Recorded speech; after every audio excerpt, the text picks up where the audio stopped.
And welcome to another morning of our prayer prompts for our 21 days of prayer and fasting. If you don't know me, my name's Stephen Mary. My wife and I serve on the elder board. We also serve on our prayer team.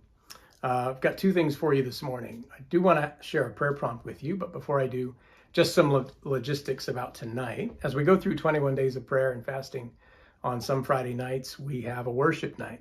And that's what we're doing tonight. It's at Seacoast Church at 6:30, and we're going to have a worship night. But we're combining it with something else. And normally we only do worship and prayer.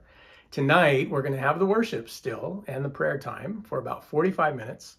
So if you want to come and pray, there will be our prayer team. Our prayer team will be there if you want someone to pray with you or for you, or if you just want to come and worship. Just come and hang out. We want to be a church united to be with him in worship and in prayer. We're going to do that for 45 minutes, and then we're going to take a small break, and we're going to go into a bit of a town hall with some Q&A time for our church. There's been a lot going on at our church in the last 2 months, and there's been a ton of he said, she said about a lot of things. Our church has been more quiet than we've been vocal. We've chosen to stay quiet at times and be thoughtful about what we share. So we have shared some formal updates with our church in video updates. But now tonight, we want you to see us live. We want you to have a chance to ask any questions you want, or you can just come and listen. So we have a bit of an update, but we want to do it live. So John Mark will be there, and myself and Mark McClear, and we just want to tell you what our church is doing moving forward. We also want to give you a chance to ask any question you want.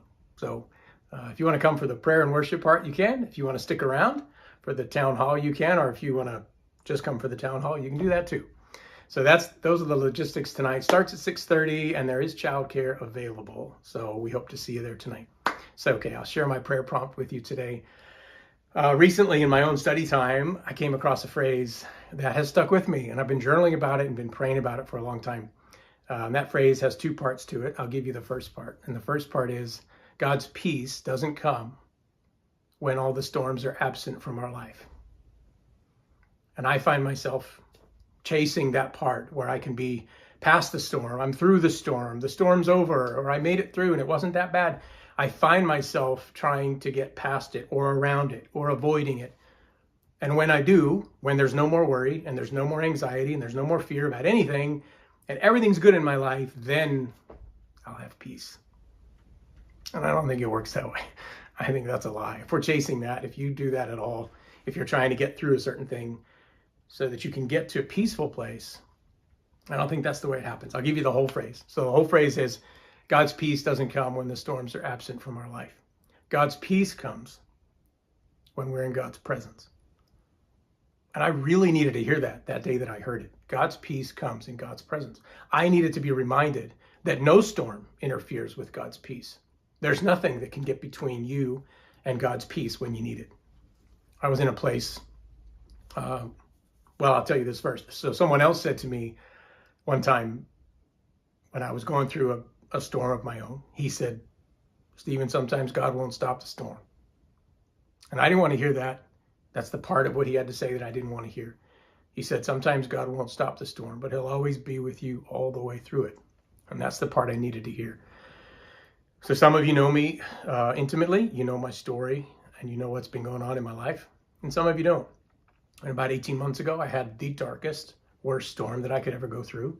I'll spare you the details, but I can say with conviction, because I've lived it, that he was never gone. He was never not there. And anytime I needed it, even while I was going through the darkest hour of that, I could have his peace. I could have it. So I don't know your story.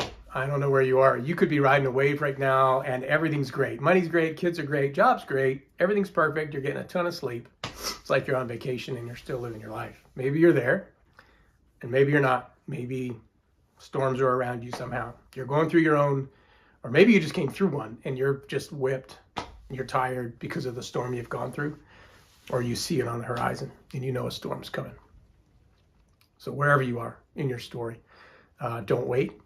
You can invite him in anytime. You can have his peace anytime. He wants to provide it for you. He's ready. What is the scripture? I stand at the door and knock in Revelation. I stand at the door and knock. And if you'll just open the door and invite him in, he'll come in with you. I think in that verse, he's talking about coming in and having a meal with you, but he'll bring his peace anyhow. So just keep in mind, God's peace doesn't come when all the storms are absent from your life.